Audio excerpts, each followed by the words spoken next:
রান্নাঘরে পেঁয়াজ কাটতে গিয়ে হাত কেটে গেল। ছেলে দৌড়ে এসে বলল, মা কি হয়েছে? রক্ত বের হচ্ছে। সে আমাকে বসিয়ে প্রাথমিক চিকিৎসার বক্স নিয়ে এল। আস্তে আস্তে হাত ধুয়ে ব্যান্ডেজ করছে। ব্যথা লাগছে? সে জিজ্ঞেস করল। আমি মাথা নাড়লাম। সে খুব যত্ন করে ব্যান্ডেজ লাগাল। হঠাৎ আমার আঙুল ধরে বলল, মা এই হাত দিয়েই একদিন আমাদের বিয়ের আংটি পরবি গু। আমি চমকে উঠলাম। তুই কি বলছিস? সে আমার আহত আঙুলে চুমু দিল। মা, আমি কল্পনা করি একদিন এই হাতেই তোমাকে আংটি পরাব। তুমি আমার বউ হয়ে যাবি গু। কাটা জায়গায় ব্যথার চেয়ে তার কথায় বেশি ব্যথা লাগল। আমি তোমার মা, তুই কি ভাবছিস? সে আমার সামনে বসে বলল, মা আমি তোমাকে ভালোবাসি। একজন স্ত্রীর মতোই তুমি আমার যত্ন নাও। আমিও তোমার যত্ন নিতে চাই স্বামী হিসেবে গি। আমি তোমাকে বিয়ে করতে চাই মা। এই কাটা হাত সেরে গেলে সেই হাতেই আংটি পরো। খুব ব্যান্ডেজের সাদা রং আমার চোখে ঝলসে গেল। এই গল্পটি সম্পূর্ণ শুনলে আপনাদের পানি অটোমেটিক বের হয়ে যাবে, সো যত দ্রুত সম্ভব হাতের কাছে টিস্যু নিয়ে বসে পড়ো। বিছানার চাদর যেন নষ্ট না হয় সেটা সম্পূর্ণ খেয়াল রাখার অনুরোধ জানিয়ে গল্পটি এখন শুরু করব। তার আগে সর্বশেষ অনুরোধ, দয়া করে এমন পানি বের করার গল্প নিয়মিত শুনতে আমাদের চ্যানেলটি সকলেই সাবস্ক্রাইব করুন। ধন্যবাদ। হ্যালো বন্ধুরা, আমার নাম মৌসুমী খান। আমার বয়স ৪৪ বছর। আমার স্বামীর নাম রাহুল খান, বয়স ৪৭ বছর। আমাদের ২ সন্তান, তানভীর আর সায়মা। তানভীর ২১ বছর বয়সী, বিশ্ববিদ্যালয়ে পড়ে। সায়মা ১৪ বছর বয়সী, স্কুলে যায়। আমার সংসারটা খুব স্বাভাবিক ছিল। রাহুল ব্যাংকে চাকরি করে, আমি একটা বেসরকারি অফিসে কাজ করি। তানভীর খুব মেধাবী ছেলে, বিজনেস স্টাডিজ নিয়ে পড়াশোনা করছে। সায়মা আমার মতোই একটু চঞ্চল, সবসময় হাসিখুশি থাকে। সেদিন সন্ধ্যায় আমি রান্নাঘরে রাতের খাবার রান্না করছিলাম।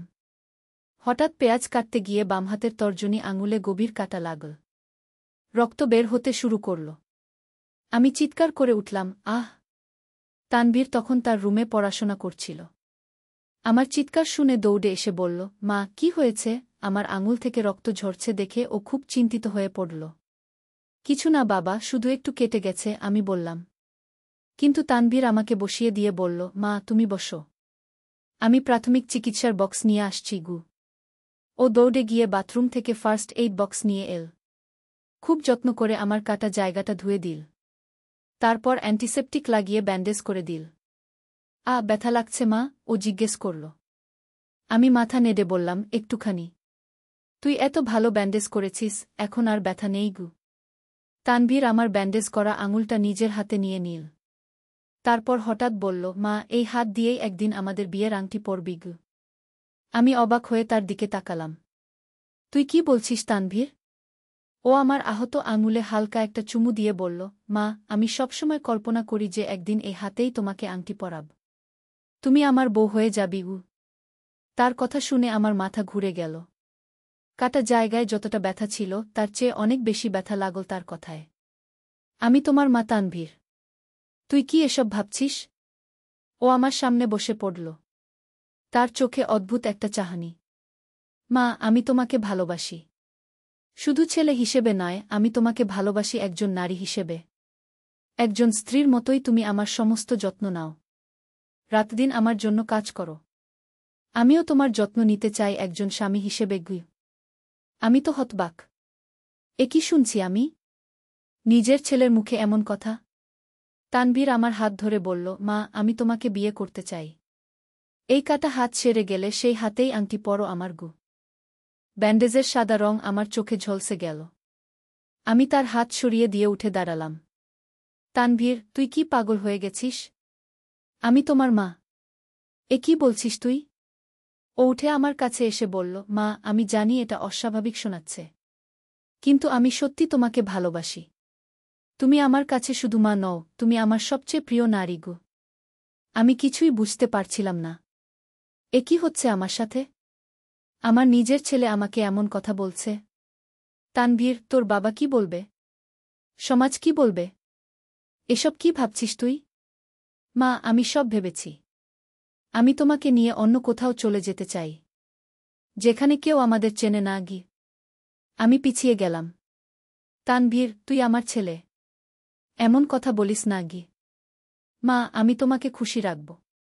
তোমার সব স্বপ্ন পূরণ করব। এমন সময় দরজায় আওয়াজ হল। শায়মা স্কুল থেকে ফিরেছে। মা, আমি এসে গেছি। শায়মার গলা শুনে তানভীর চুপ করে গেল। আমি দ্রুত রান্নাঘর থেকে বেরিয়ে গেলাম। শায়মা ব্যাগ রেখে আমার কাছে এসে বলল, মা, তোমার হাতে কি হয়েছে? কিছু না মা, একটু কেটে গেছে। ব্যথা করছে? না না, তানভীর ভালো করে ব্যান্ডেজ করে দিয়েছে। সারা সন্ধ্যা আমি তানভীরের কথা ভাবতে থাকলাম। ও কি সত্যিই এমন চিন্তা করে, নাকি হঠাৎ করে মাথা খারাপ হয়ে গেছে? রাতে রাহুল অফিস থেকে ফিরে এল। আমি তার সাথে কিছু বলতে পারলাম না। কিভাবে বলব যে আমার ছেলে আমাকে বিয়ে করতে চায়? পরের দিন সকালে তানভীর বিশ্ববিদ্যালয়ে চলে গেল। আমিও অফিসে গেলাম। কিন্তু সারাদিন কাজে মন বসছিল না। শুধু তানভীরের কথাগুলো মনে ঘুরপাক খাচ্ছিল। বিকেলে অফিস থেকে ফেরার পথে আমি ঠিক করলাম তানভীরের সাথে একটা পরিষ্কার কথা বলব। ও যা ভাবছে সেটা সম্পূর্ণ ভুল। বাসায় ফিরে দেখি তানভীর তখনও আসেনি। শায়মা স্কুল থেকে ফিরে পড়াশোনা করছে। সন্ধ্যায় তানভীর ফিরল। আমি তার সাথে কথা বলার জন্য তার রুমে গেলাম। তানভীর, আমাদের কথা বলা দরকার। ও বই বন্ধ করে আমার দিকে তাকাল। কি নিয়ে মা? গতকাল তুই যা বলেছিলি সে নিয়ে কি? তানভীর উঠে দাঁড়িয়ে দরজা বন্ধ করে দিল। তারপর আমার কাছে এসে বসল। মা, আমি যা বলেছি সেটা আমার সত্যি মনের কথা।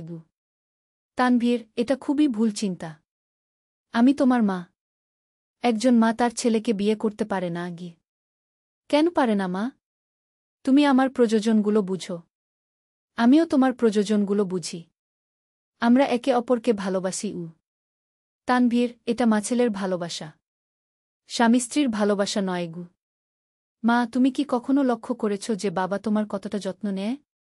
উনি সারাদিন অফিসে থাকেন, ঘরে এসে খেয়ে ঘুমিয়ে পড়েন। কিন্তু আমি সবসময় তোমার পাশে থাকি। আমি বুঝতে পারছিলাম তানভীরের মাথায় অনেক ভুল চিন্তা ঢুকে গেছে। তানভীর, তোর বাবা আমাদের জন্য কাজ করেন, পরিবারের জন্য অর্থ উপার্জন করেন। এটাই তার দায়িত্ব। তাহলে আমিও তোমার দায়িত্ব নিতে পারি মা। আমি তোমাকে অনেক বেশি খুশি রাখতে পারব। আমি মাথা নেড়ে বললাম, তানভীর, তুই এসব ভাবনা মাথা থেকে বের করে দে।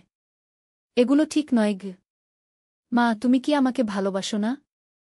অবশ্যই ভালোবাসি। তুই আমার ছেলে। তাহলে আমার কথা একবার ভেবে দেখো। এমন সময় রাহুল ফিরে এল। আমি তাড়াতাড়ি তানভীরের রুম থেকে বেরিয়ে এলাম। পরের কয়েকদিন তানভীর প্রতিদিনই আমার সাথে এমন কথা বলত। আমি তাকে বোঝানোর চেষ্টা করতাম, কিন্তু সে শুনতে চাইত না। একদিন আমি ঠিক করলাম রাহুলকে সব বলব। কিন্তু কিভাবে বলব? স্বামীকে কি বলব যে আমার ছেলে আমাকে বিয়ে করতে চায়? তানভীর যেন আমার মনের কথা বুঝতে পেরেছে। একদিন সে আমাকে বলল, মা, তুমি বাবাকে কিছু বলো না। এটা আমাদের মধ্যকার ব্যাপার। তানভীর, তোর বাবাকে না বললে কিভাবে সমাধান হবে? মা, আমি তোমাকে কোনো কষ্ট দিতে চাই না। আমি শুধু তোমাকে ভালোবাসতে চাই। আমি বুঝলাম যে তানভীরের মানসিক অবস্থা ঠিক নেই। তার চিকিৎসা দরকার। একদিন আমি একা একা একজন মনোচিকিৎসকের কাছে গেলাম। তাকে সব বললাম। ডাক্তার শুনে বললেন, এটা একটা মানসিক সমস্যা। ইডিপাস কমপ্লেক্স বলে একটা টার্ম আছে। কিছু ছেলে তাদের মায়ের প্রতি অস্বাভাবিক আকর্ষণ অনুভব করে। এর চিকিৎসা আছে। আমি ডাক্তারকে জিজ্ঞেস করলাম, কি করব এখন? প্রথমে আপনার স্বামীকে বিষয়টা বুঝিয়ে বলুন।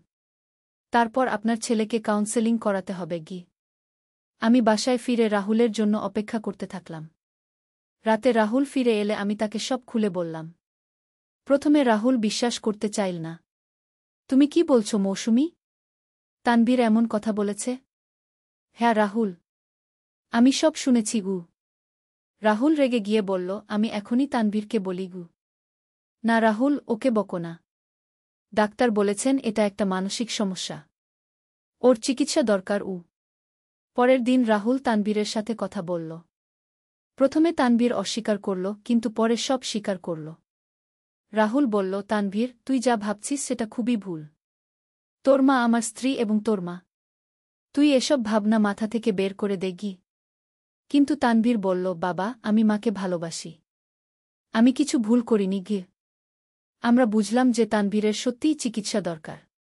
পরের সপ্তাহে আমরা তানভীরকে মনোচিকিৎসকের কাছে নিয়ে গেলাম। ডাক্তার তানভীরের সাথে অনেকক্ষণ কথা বললেন। ডাক্তার আমাদের বললেন তানভীর একটা মানসিক সমস্যায় ভুগছে। নিয়মিত কাউন্সেলিং আর কিছু ওষুধের মাধ্যমে এর চিকিৎসা করা যাবে। তানভীর প্রথমে চিকিৎসা নিতে চায়নি, কিন্তু আমরা তাকে বুঝিয়ে রাজি করালাম।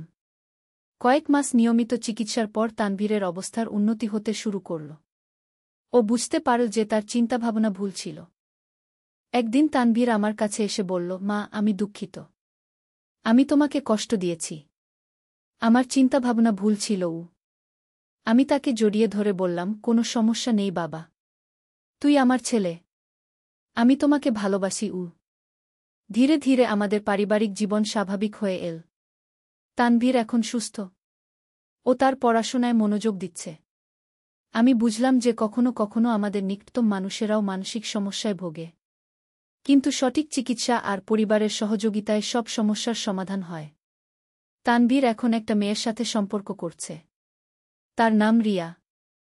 ও খুব ভালো মেয়ে। তানভীর তাকে আমাদের সাথে পরিচয় করিয়ে দিয়েছে। আমি আশা করি তানভীর রিয়াকে বিয়ে করবে। তারা একসাথে সুখী থাকবে। আমার হাতের কাটা জায়গাটা এখন সম্পূর্ণ সেরে গেছে, কিন্তু সেদিনের ঘটনাটা আমি কখনো ভুলব না।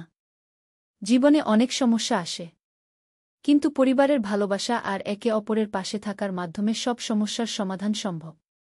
তানভীর এখন আগের মতোই আমার ভালো ছেলে।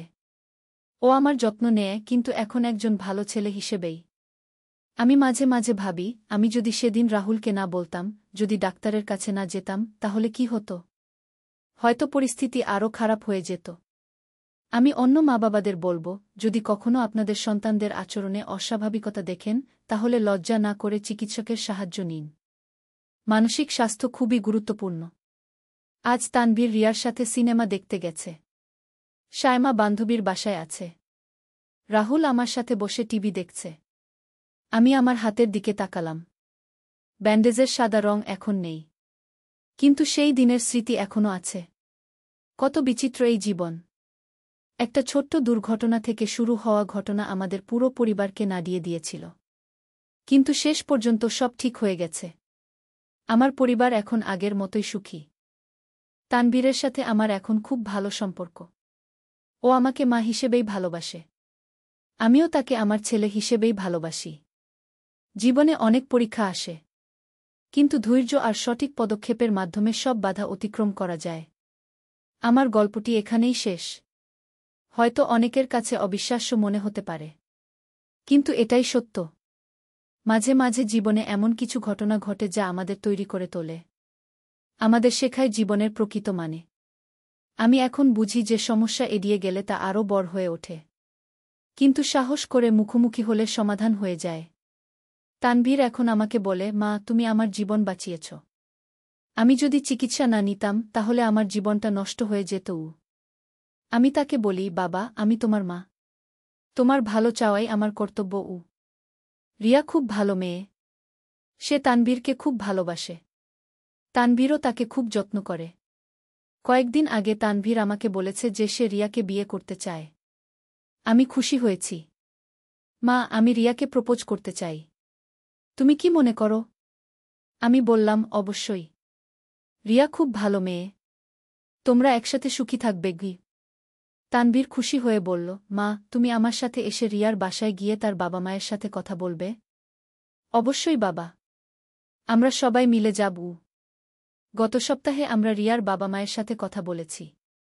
তারা খুশি হয়েছেন, আমাদের সম্মতি দিয়েছেন। এখন তানভীর আর রিয়ার বিয়ের প্রস্তুতি চলছে। আগামী বছর তাদের বিয়ে হবে। শায়মাও খুব খুশি। সে বলে, মা, রিয়া আপু আমার অনেক ভালো লাগে। ও আমার সাথে খুব ভালো ব্যবহার করে। রাহুলও খুশি। ও বলে, আমি জানতাম তানভীর একদিন ঠিক হয়ে যাবে। আমাদের ধৈর্য আর চিকিৎসা কাজে এসেছে। আমি মাঝে মাঝে ভাবি, জীবনে কত রহস্য আছে। একটা ছোট্ট কাটা থেকে শুরু হওয়া ঘটনা আমাদের পুরো পরিবারকে পরিবর্তন করে দিয়েছে, কিন্তু শেষ পর্যন্ত সব ভালো হয়েছে। আমার পরিবার আগের চেয়েও বেশি শক্তিশালী হয়েছে। তানভীর এখন আমার গর্ব। ও খুব ভালো ছেলে হয়েছে। তার পড়াশোনাও ভালো যাচ্ছে। গতকাল তানভীর আমাকে বলল, মা, আমি তোমার কাছে কৃতজ্ঞ। তুমি আমাকে সঠিক পথ দেখিয়েছ। আমি বললাম, বাবা, আমি শুধু আমার দায়িত্ব পালন করেছি। একজন মা হিসেবে এটাই আমার কর্তব্য ছিল। আজ রাতে তানভীর রিয়াকে নিয়ে আসবে রাতের খাবার খেতে। আমি তাদের প্রিয় খাবার রান্না করব। আমি রান্নাঘরে গিয়ে পেঁয়াজ কাটতে শুরু করলাম। এবারে খুব সাবধানে কাটছি। আর কোনো দুর্ঘটনা চাই না। কিন্তু সেই দুর্ঘটনাই আমাদের জীবনে একটা বড় পরিবর্তন এনেছে। একটা সমস্যার সমাধান করেছে। জীবনটা সত্যিই অদ্ভুত। কখন কি ঘটে যায় বলা যায় না। আমি আমার হাতের দিকে তাকালাম। কাটা জায়গাটায় এখন একটা ছোট্ট দাগ আছে। সেই দাগটা আমাকে মনে করিয়ে দেয় সেই কঠিন দিনগুলোর কথা। কিন্তু সেই কঠিন দিনগুলো আমাদের আরও শক্তিশালী করে তুলেছে। আমাদের পরিবারে আরও ভালোবাসা এনেছে। এখন আমরা আগের চেয়ে অনেক বেশি একে অপরকে বুঝি। একে অপরের যত্ন নিই। তানভীর এখন রিয়ার সাথে খুশি। আমিও খুশি তাকে দেখে। একজন মায়ের সবচেয়ে বড় সুখ তার সন্তানের সুখ। আমার গল্প এখানেই শেষ। এই গল্পের মাধ্যমে আমি বলতে চেয়েছি যে জীবনে যে কোনো সমস্যা আসুক না কেন, সঠিক পদক্ষেপ আর পরিবারের সহযোগিতায় সব সমাধান সম্ভব। মানসিক স্বাস্থ্য নিয়ে আমাদের আরও সচেতন হতে হবে। কোনো সমস্যা দেখলে লজ্জা না করে চিকিৎসকের সাহায্য নিতে হবে। আমি আশা করি আমার এই গল্প অন্যদের কাজে আসবে। যারা এমন সমস্যায় ভুগছেন তারা যেন হাল না ছেড়ে চিকিৎসা নেন। পরিবার হচ্ছে আমাদের সবচেয়ে বড় শক্তি। একসাথে থাকলে সব বাধা অতিক্রম করা যায়। তানভীর এখন আসবে। আমি তাড়াতাড়ি রান্না শেষ করি। আজ সবাই মিলে খুশির একটা রাত কাটাব। আমার হাতের কাটা জায়গাটার দিকে শেষবারের মতো তাকালাম। সেই ছোট্ট দাগটা আমার কাছে এখন একটা স্মৃতি। একটা শিক্ষার স্মৃতি। জীবন চলার পথে অনেক বাঁক আসে। কিন্তু সেই বাঁকগুলোই আমাদের গন্তব্যে পৌঁছে দেয়। আমাদের জীবনকে পূর্ণ করে তোলে। আমার পরিবার এখন সম্পূর্ণ। সবাই সুখে আছি। আর কিছুই চাই না। আমার গল্প শেষ। রহস্যময় পারিবারিক অ্যাডভেঞ্চার গল্প। মূল ভূমিকা। বাগানে চারা গাছ লাগাতে গিয়ে ছেলে এমন কথা বলল যে আমার হাত থেকে মাটি ঝরে পড়ল আর চোখে জল এল। উঠানে একটা নতুন গোলাপ গাছের চারা লাগানোর কথা ছিল। সকালে ছেলে মাটি খুঁড়ে গর্ত করে দিয়েছে। আমি চারাটা নিয়ে বসেছি। মাটি দিয়ে গোড়া চাপা দিচ্ছি। ছেলে পাশে বসে পানি আনল।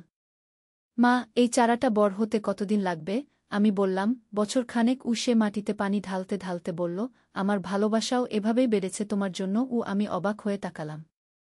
কি বলছিস? তার হাত মাটিতে নোংরা হয়ে গেছে। মা, এই গাছ যেমন শিক ছড়িয়ে বাড়বে, আমার ভালোবাসাও তেমনি তোমার জন্য গভীর হয়েছে। আমি চারাটার দিকে তাকিয়ে রইলাম। এই গাছে যখন ফুল ফুটবে, আমি তোমাকে সেই ফুল দিয়ে প্রপোজ করব। আমার হাত থেকে মাটি পড়ে গেল। কিন্তু আমি আর অপেক্ষা করতে পারছি না। সে উঠে দাঁড়িয়ে আমার সামনে হাঁটু গেড়ে বসল। মা, আমি তোমাকে ভালোবাসি। তুমি আমাকে বিয়ে করবে? মাটির গন্ধ আর সকালের রোদ সব মিলিয়ে মাথা ঘুরছিল। আমরা নতুন জীবন শুরু করি এই গাছের মতো। আমার চোখে জল এল। এই গল্পটি সম্পূর্ণ শুনলে আপনাদের পানি অটোমেটিক বের হয়ে যাবে। যত দ্রুত সম্ভব হাতের কাছে টিস্যু নিয়ে বসে পড়ুন। বিছানার চাদর যেন নষ্ট না হয় সেটা সম্পূর্ণ খেয়াল রাখার অনুরোধ জানিয়ে গল্পটি এখন শুরু করব। তার আগে সর্বশেষ অনুরোধ, দয়া করে এমন পানি বের করার গল্প নিয়মিত শুনতে আমাদের চ্যানেলটি সকলেই সাবস্ক্রাইব করুন। ধন্যবাদ। হ্যালো বন্ধুরা, আমার নাম রুমানা খান। আমার বয়স ৩৩ বছর। আমার স্বামীর নাম তানভীর খান, বয়স ৩৬ বছর। আমাদের ২ সন্তান, রাকিব আর তানিয়া। রাকিব ১৮ বছর বয়সী, কলেজে পড়ে। তানিয়া ১০ বছর বয়সী, স্কুলে যায়। মূল গল্প। আজ সকালে যা ঘটেছে সেটা ভাবতেও গায়ে কাটা দেয়। রাকিব আমাকে বাগানে ডেকে নিয়ে গিয়েছিল একটা গোলাপের চারা লাগাতে। ও বলেছিল, মা, তুমি এই চারাটা লাগিয়ে দাও। আমি বুঝতে পারিনি কেন হঠাৎ এত আগ্রহ। বাগান করা তো আমার শখ, কিন্তু রাকিব সাধারণত এসব কাজে আগ্রহী নয়। আমি চারাটা নিয়ে বসলাম। মাটি খুঁড়ে গর্ত তৈরি করে দিয়েছিল রাকিব। আমি চারার শিকগুলো যত্ন করে গর্তে বসিয়ে মাটি দিয়ে চাপা দিতে শুরু করলাম। রাকিব পাশে বসে পানি নিয়ে এল। তার আচরণে কেমন একটা গম্ভীরতা ছিল। মা, এই চারাটা বড় হতে কতদিন লাগবে? রাকিব জিজ্ঞেস করল। বছর খানেক লাগবে ভালো গাছ হতে, আমি বললাম। রাকিব চুপচাপ পানি ঢালতে শুরু করল। তারপর হঠাৎ বলল, মা, আমার ভালোবাসাও এভাবেই বেড়েছে তোমার জন্য গি। আমি চমকে তাকালাম। কি বলছিস তুই? রাকিবের হাত মাটিতে নোংরা হয়ে গিয়েছিল। সে বলল, মা, এই গাছ যেমন শিক ছড়িয়ে বাড়বে, আমার ভালোবাসাও তেমনি তোমার জন্য গভীর হয়েছে গু। আমি কিছুটা অস্বস্তি বোধ করলাম। রাকিব, তুই কি বলছিস? এই গাছে যখন ফুল ফুটবে, আমি তোমাকে সেই ফুল দিয়ে প্রপোজ করব কি? রাকিব বলল। আমার হাত থেকে মাটি পড়ে গেল। প্রপোজ? কি বলছিস তুই? কিন্তু আমি আর অপেক্ষা করতে পারছি না। রাকিব উঠে দাঁড়িয়ে আমার সামনে হাঁটু গেড়ে বসল। মা, আমি তোমাকে ভালোবাসি। তুমি আমাকে বিয়ে করবে? আমার মাথা ঘুরতে লাগল। সকালের রোদ আর মাটির গন্ধ সব মিলিয়ে যেন একটা স্বপ্নের মতো লাগছিল। আমরা নতুন জীবন শুরু করি এই গাছের মতো, রাকিব বলল। আমার চোখে জল এসে গেল। কিন্তু সেটা খুশির জল ছিল না। আমি বুঝতে পারলাম যে আমার ছেলের মধ্যে কিছু একটা সমস্যা হয়েছে। রাকিব, তুই ঠিক আছিস? কি হয়েছে তোর? আমি তার কপালে হাত রাখলাম। রাকিব হঠাৎ হাসতে শুরু করল। মা, আমি কি করছি? আমার মাথাটা কেমন জানি ঘোলাটে হয়ে গিয়েছিল। আমি স্বস্তির নিঃশ্বাস ফেললাম। কিন্তু তখনও বুঝতে পারিনি যে এটা একটা বড় রহস্যের সূচনা মাত্র। মা, আমার মনে নেই আমি কি বলেছিলাম। হঠাৎ মনে হচ্ছিল যেন অন্য কেউ আমার শরীরে ঢুকে গিয়েছিল। রাকিব বলল। আমি চিন্তিত হয়ে পড়লাম। তুই ভালো আছিস তো? হ্যাঁ মা, এখন ভালো আছি। কিন্তু আমার মনে হচ্ছে কেউ যেন আমাকে দিয়ে ওই কথাগুলো বলিয়েছে গি। আমি রাকিবকে ঘরে নিয়ে এলাম। তাকে বিশ্রাম নিতে বললাম। কিন্তু আমার মনে অশান্তি হতে লাগল। এমন কিছু কেন হল? দুপুরে তানভীর অফিস থেকে ফিরে এল। আমি তাকে পুরো ঘটনাটা বললাম। তানভীর প্রথমে বিশ্বাস করতে পারল না। রুমানা, তুমি নিশ্চয়ই ভুল বুঝেছ। রাকিব এমন কথা বলতে পারে না কি? তানভীর বলল। আমি নিজের কানে শুনেছি। রাকিব বলেছে যে সে আমাকে বিয়ে করবে। আমি বললাম। তানভীর রাকিবের কাছে গিয়ে কথা বলল। রাকিব বলল যে তার কিছুই মনে নেই। সে শুধু মনে করতে পারছে যে হঠাৎ তার মনে হয়েছিল যেন অন্য কেউ তার শরীরে ঢুকে গেছে। বাবা, আমি কিছুই মনে করতে পারছি না। শুধু মনে আছে যে আমি মাকে বাগানে ডেকে নিয়ে গিয়েছিলাম। তারপর হঠাৎ মনে হলো যেন আমি অন্য কেউ হয়ে গেছি। কি? রাকিব বলল। তানভীর চিন্তিত হয়ে পড়ল। আমাদের একজন ডাক্তারের কাছে যেতে হবে। কিন্তু পরদিন আরও অদ্ভুত ঘটনা ঘটল। তানিয়া স্কুল থেকে ফিরে এসে হঠাৎ আমার কাছে এসে বলল, মা, তুমি আমার প্রেমিকা হবে? আমি হতবাক হয়ে গেলাম। 10 বছরের একটা মেয়ে এমন কথা বলছে? তানিয়া, তুই কি বলছিস? আমি জিজ্ঞেস করলাম। তানিয়া হঠাৎ চোখ বড় করে তাকাল। মা, আমি কি বলেছি? আমার মনে নেই গু। আমি বুঝলাম যে আমার পরিবারের সাথে কিছু একটা অস্বাভাবিক ঘটনা ঘটছে। কিন্তু কি? সন্ধ্যায় তানভীর অফিস থেকে ফিরে এসে হঠাৎ আমার হাত ধরে বলল, রুমানা, তুমি আমার সাথে পালিয়ে যাবে? কি বলছো তুমি? আমি অবাক হয়ে জিজ্ঞেস করলাম। তানভীর হঠাৎ চমকে উঠল। আমি কি বলেছি? আমার মনে নেই তো গু। আমি বুঝলাম যে আমার পুরো পরিবারই কোনো এক অদৃশ্য শক্তির নিয়ন্ত্রণে চলে গেছে। কিন্তু কি সেই শক্তি? এবং কেন এমন হচ্ছে? রাতে আমি ঘুমোতে পারলাম না। মনে মনে ভাবতে লাগলাম কি করা যায়। হঠাৎ আমার মনে পড়ল আমাদের পুরনো বাড়ির কথা। আমার শ্বশুর মারা যাওয়ার আগে বলেছিলেন যে ওই বাড়িতে কোনো অশুভ শক্তি আছে। পরদিন সকালে আমি তানভীরকে বললাম, আমাদের পুরনো বাড়িতে যেতে হবে গু। কেন? তানভীর জিজ্ঞেস করল। তোমার বাবা বলেছিলেন যে ওই বাড়িতে কিছু আছে। হয়তো আমাদের এই সমস্যার সাথে সেটার কোনো সম্পর্ক আছে। আমি বললাম। আমরা সবাই মিলে পুরনো বাড়িতে গেলাম। বাড়িটা প্রায় 5 বছর ধরে খালি পড়ে আছে। ভিতরে ধুলোবালি আর জাল। আমরা বাড়িতে ঢুকে খোঁজাখুঁজি শুরু করলাম। হঠাৎ তানিয়া চিৎকার করে উঠল। মা, এখানে একটা গর্ত আছে গি।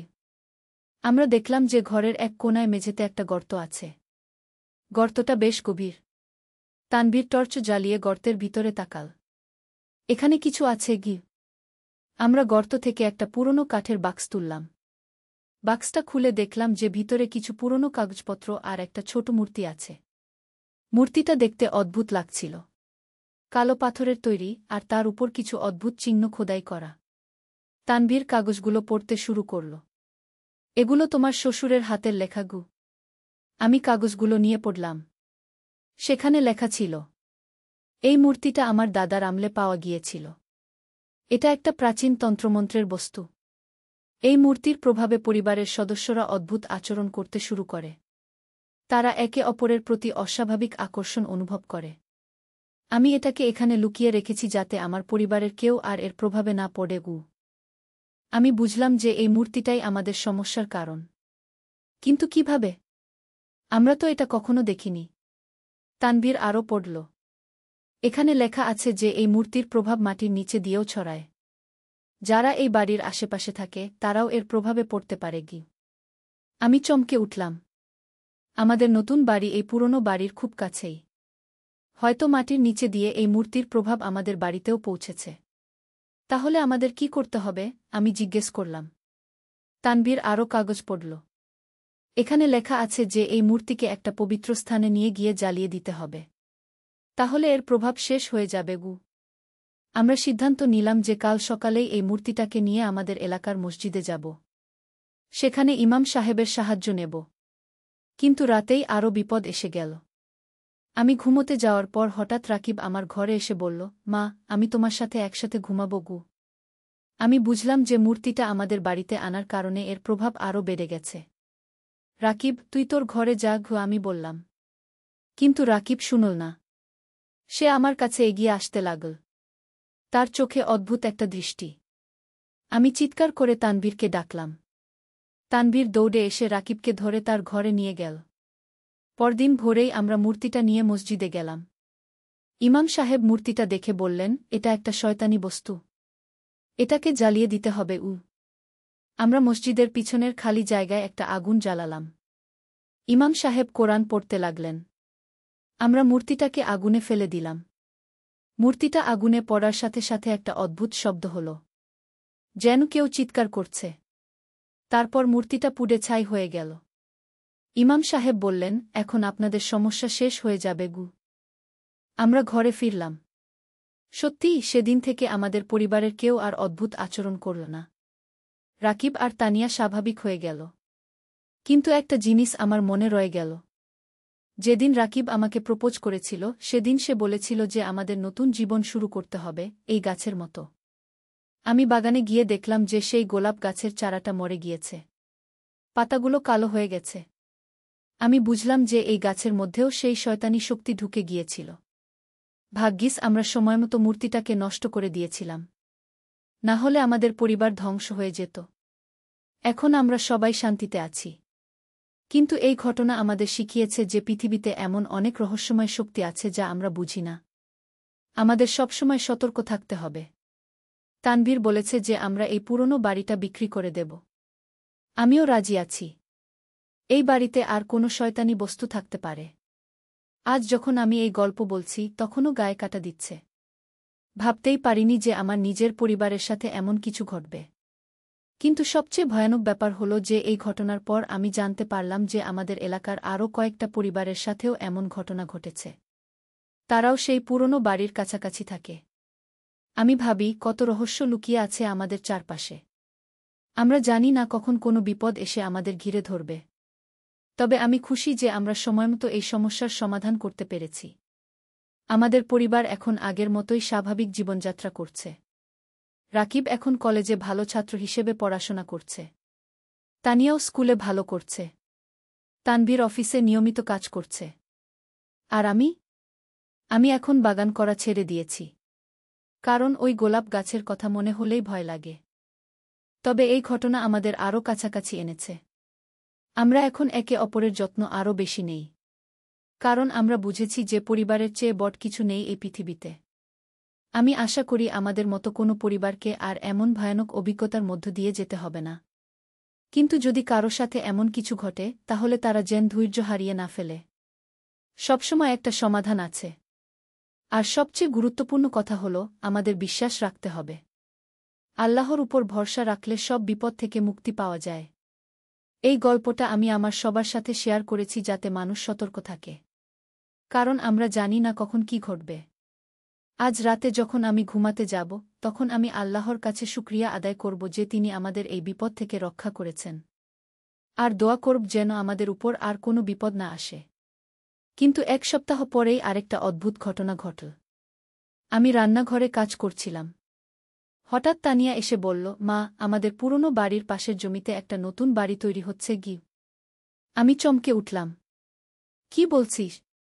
হ্যাঁ মা, আমি স্কুল যাওয়ার পথে দেখেছি। সেখানে অনেক শ্রমিক কাজ করছে, তানিয়া বলল। আমি তানভীরকে বিষয়টা জানালাম। তানভীর বলল, চলো দেখে আসি। আমরা সেই জায়গায় গিয়ে দেখলাম যে সত্যিই একটা নতুন বাড়ি তৈরি হচ্ছে। কিন্তু যেটা আমাদের চিন্তিত করে তুলল সেটা হলো শ্রমিকরা ঠিক সেই জায়গায় খোঁড়াখুঁড়ি করছে যেখানে আমরা সেই অভিশপ্ত মূর্তিটা পেয়েছিলাম। আমাদের কি করা উচিত? আমি তানভীরকে জিজ্ঞেস করলাম। আমি মনে করি আমাদের বাড়ির মালিকের সাথে কথা বলা উচিত, কি তানভীর বলল। আমরা খোঁজ নিয়ে জানলাম যে নতুন বাড়িটা তৈরি করছেন করিম সাহেব নামে একজন ব্যবসায়ী। তার স্ত্রী আর 2 মেয়ে আছে। আমি তানভীরকে বললাম, আমাদের তাদের সাবধান করে দেওয়া উচিত কি? কিন্তু তানভীর বলল, তারা বিশ্বাস করবে? আমরা যদি বলি যে ওই জমিতে ভূত আছে, তারা পাগল ভাববে। আমি ভাবলাম তানভীর ঠিকই বলেছে। কিন্তু আমার মন বলছিল যে আমাদের কিছু একটা করতে হবে। পরদিন আমি একা করিম সাহেবের বাড়িতে গেলাম। করিম সাহেবের স্ত্রী নাসরিন আপা দরজা খুললেন। আসসালামু আলাইকুম। আমি রুমানা খান। আপনাদের পাশেই থাকি। আমি পরিচয় দিলাম। ওয়ালাইকুমুসসালাম। আসুন ভিতরে, নাসরিন আপা বললেন। আমি ভিতরে গিয়ে বসলাম। কিভাবে বিষয়টা বলব ভেবে পাচ্ছিলাম না। আপনারা নতুন বাড়ি তৈরি করছেন? আমি জিজ্ঞেস করলাম। হ্যাঁ, আগামী মাসেই উঠে যাব, নাসরিন আপা খুশি হয়ে বললেন। আমি একটা গভীর নিঃশ্বাস নিয়ে বললাম, আপা, আমার কিছু কথা আছে। আপনি বিশ্বাস নাও করতে পারেন, কিন্তু শুনবেন? নাসরিন আপা আগ্রহী হয়ে বললেন, বলুন গু। আমি পুরো ঘটনা বললাম। সেই মূর্তির কথা, আমাদের পরিবারে যা ঘটেছিল সব। নাসরিন আপা শুনে বললেন, এটা তো খুবই ভয়ানক। কিন্তু আমরা তো অনেক টাকা খরচ করে ফেলেছি। আপা, আমি বলছি না যে বাড়ি তৈরি বন্ধ করে দিন। কিন্তু সতর্ক থাকবেন। যদি কোনো অদ্ভুত জিনিস পান, তাহলে সাথে সাথে কোনো আলেমের কাছে নিয়ে যাবেন। আমি বললাম। নাসরিন আপা রাজি হলেন। তিনি বললেন যে তারা সাবধানে থাকবেন। কিন্তু 3 দিন পরই নাসরিন আপা আমার বাড়িতে এসে কাঁদতে কাঁদতে বললেন, রুমানা, আপনি যা বলেছিলেন তা সত্যি? আমি ভয়ে জিজ্ঞেস করলাম, কি হয়েছে? গতকাল রাতে আমার স্বামী হঠাৎ আমার বড় মেয়ের কাছে গিয়ে বলেছে যে সে তাকে ভালোবাসে। আমার মেয়ের বয়স মাত্র 16 বছর। নাসরিন আপা কাঁদতে কাঁদতে বললেন। আমি বুঝলাম যে আবার সেই একই সমস্যা শুরু হয়েছে। আপা, ওরা খোঁড়াখুঁড়ি করার সময় কিছু পেয়েছিল? হ্যাঁ, একটা পুরনো বাক্স পেয়েছিল। ভিতরে একটা ধাতুর পাত আর কিছু পুরনো মুদ্রা ছিল। আমার স্বামী সেগুলো ঘরে নিয়ে এসেছে, নাসরিন আপা বললেন। আমি বুঝলাম যে সেই অভিশপ্ত জায়গা আরও কিছু জিনিস লুকানো ছিল। আপা, ওই জিনিসগুলো কোথায় রেখেছেন? ঘরের আলমারিতে, নাসরিন আপা বললেন। আমাদের এখনই সেগুলো নিয়ে মসজিদে যেতে হবে। আর দেরি করলে আরও বড় বিপদ হবে। আমি বললাম। আমরা দুজনে করিম সাহেবের বাড়িতে গেলাম।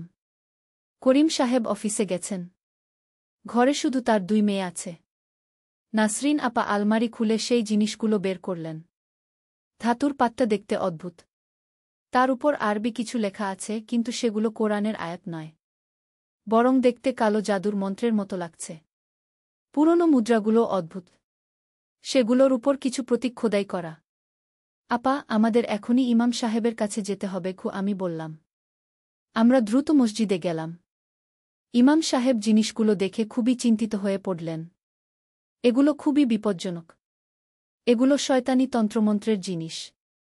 এগুলোকে এখনই নষ্ট করতে হবে। ইমাম সাহেব বললেন। আমরা আগের মতোই আগুন জ্বালিয়ে জিনিসগুলো পুড়িয়ে দিলাম। এবারও অদ্ভুত শব্দ হল। পুরনো মুদ্রাগুলো পুড়ে গলে গেল। ইমাম সাহেব বললেন, এখন আপনাদের বাড়িতে গিয়ে পুরো ঘর পড়তে হবে। আমরা করিম সাহেবের বাড়িতে গেলাম। ইমাম সাহেব পুরো ঘরে কোরআন পড়লেন। তারপর বললেন, এখন আর কোনো সমস্যা হবে না। সত্যিই সেদিনের পর থেকে করিম সাহেবের পরিবারেও আর কোনো অদ্ভুত ঘটনা ঘটেনি। কিন্তু আমার মনে একটা প্রশ্ন রয়ে গেল। সেই জায়গা আর কি কি লুকানো থাকতে পারে? আমি ইমাম সাহেবকে জিজ্ঞেস করলাম। তিনি বললেন, আমার মনে হয় ওই জায়গাটায় আগে কোনো তান্ত্রিকের বাড়ি ছিল। সে হয়তো তার মৃত্যুর আগে তার সব শয়তানি জিনিস মাটিতে পুঁতে রেখে গেছে গিয়ে। তাহলে আমাদের কি করা উচিত? আমি জিজ্ঞেস করলাম।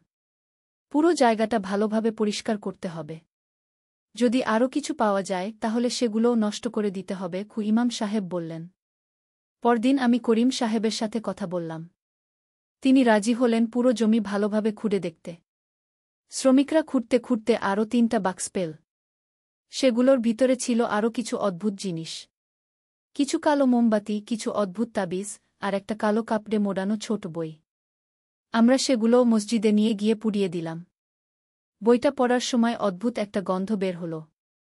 ইমাম সাহেব বললেন যে এটা শয়তানি বিদ্যার বই ছিল। সবকিছু পুড়িয়ে দেওয়ার পর ইমাম সাহেব পুরো জমিতে কোরআন পড়লেন। তিনি বললেন, এখন এই জমি পবিত্র হয়ে গেছে। আর কোনো সমস্যা হবে না গি। করিম সাহেব তার বাড়ি তৈরি করে সেখানে উঠে গেলেন। তারপর থেকে আর কোনো অদ্ভুত ঘটনা ঘটেনি। কিন্তু এই পুরো ঘটনা আমাকে একটা জিনিস বুঝিয়েছে। পৃথিবীতে এমন অনেক রহস্যময় জিনিস আছে যা আমরা জানি না। আমাদের সবসময় সাবধান থাকতে হবে। আজ যখন আমি এই গল্প বলছি তখন মনে হচ্ছে যেন একটা দুঃস্বপ্ন ছিল। কিন্তু এটা সত্যি ঘটেছিল আমাদের সাথে। আমি সবাইকে বলি যে যদি কখনো কোনো পুরনো জিনিস পান যেটা অদ্ভুত লাগে, তাহলে সেটা নিয়ে কোনো আলেমের কাছে যাবেন। নিজে নিজে কিছু করার চেষ্টা করবেন না। আর সবচেয়ে গুরুত্বপূর্ণ কথা হল, আল্লাহর উপর ভরসা রাখবেন। তিনি আমাদের সব বিপদ থেকে রক্ষা করবেন। এই ঘটনার পর আমাদের পরিবার আরও ধর্মের কাছাকাছি এসেছে। আমরা নিয়মিত নামাজ পড়ি, কোরআন তেলাওয়াত করি। কারণ আমরা বুঝেছি যে ঈমানই আমাদের সব থেকে বড় রক্ষাকবচ। রাকিব এখন আরও ভালো ছেলে হয়েছে। সে নিয়মিত মসজিদে যায়, নামাজ পড়ে। তানিয়াও কোরআন পড়া শিখছে। আর তানভীর এখন আরও বেশি পরিবারের সময় দেয়া। আমরা সবাই একসাথে খাওয়া দাওয়া করি, একসাথে টিভি দেখি। এই ভয়ানক অভিজ্ঞতা আমাদের কাছে নিয়ে এনেছে। আমরা বুঝেছি যে পরিবারই সবচেয়ে বড় সম্পদ। আমি আশা করি যে আমার এই গল্প শুনে মানুষ সতর্ক হবে। যদি কেউ এমন কোনো সমস্যার সম্মুখীন হন তাহলে ধৈর্য হারাবেন না। আল্লাহর উপর ভরসা রেখে সমাধান খুঁজবেন। আর সবশেষে একটা কথা বলতে চাই। এই ঘটনা যখন ঘটেছিল তখন আমি খুবই ভয় পেয়েছিলাম। মনে হয়েছিল আমার পরিবার ভেঙে যাবে। কিন্তু আল্লাহ আমাদের রক্ষা করেছেন। এখন আমি প্রতিদিন সকালে ঘুম থেকে উঠে আল্লাহর কাছে শুকরিয়া আদায় করি। কারণ তিনি আমাদের এত বড় বিপদ থেকে বাঁচিয়েছেন। আমার এই গল্পটা যারা শুনলেন তারা নিশ্চয়ই বুঝতে পেরেছেন যে জীবনে অনেক রহস্য আছে। কিন্তু ঈমান থাকলে সব বিপদ থেকে মুক্তি পাওয়া যায়। আজ রাতে আমি ঘুমাতে যাওয়ার আগে আয়াতুল কুরসি পড়ব। কারণ এটা আমাদের সব খারাপ থেকে রক্ষা করে। আল্লাহ সবাইকে হেফাজত করুন। আমিন। নূরের আলো। একটি ইসলামিক গল্প। প্রথম অধ্যায়, অন্ধকারের মাঝে আলোর খোঁজ। মক্কার পবিত্র শহরের এক প্রান্তে, যেখানে মরুভূমির বালু আর পাথরের পাহাড় মিলেমিশে একাকার, সেখানে বাস করত এক যুবক। তার নাম আবদুল্লাহ ইবনে সালিম। বয়স মাত্র 25, কিন্তু তার চোখে ছিল এক গভীর বেদনা, এক অস্থিরতা যা তাকে দিনরাত পীড়া দিত। আবদুল্লাহর পিতা ছিলেন একজন বিখ্যাত ব্যবসায়ী। তার কাছে ছিল অঢেল সম্পদ, উটঘোড়ার বিশাল কাফেলা, আর মানুষের অশেষ সম্মান। কিন্তু আবদুল্লাহর মন কখনো এসব পার্থিব জিনিসে আটকে থাকেনি। ছোটবেলা থেকেই সে ছিল অন্যরকম। যখন অন্য ছেলেরা খেলাধুলায় মত্ত থাকত, আবদুল্লাহ তখন বসে থাকত একা, আকাশের দিকে তাকিয়ে, অসংখ্য প্রশ্ন নিয়ে। আব্বা, একদিন সে তার বাবাকে জিজ্ঞেস করেছিল, এই জীবনের মানে কি?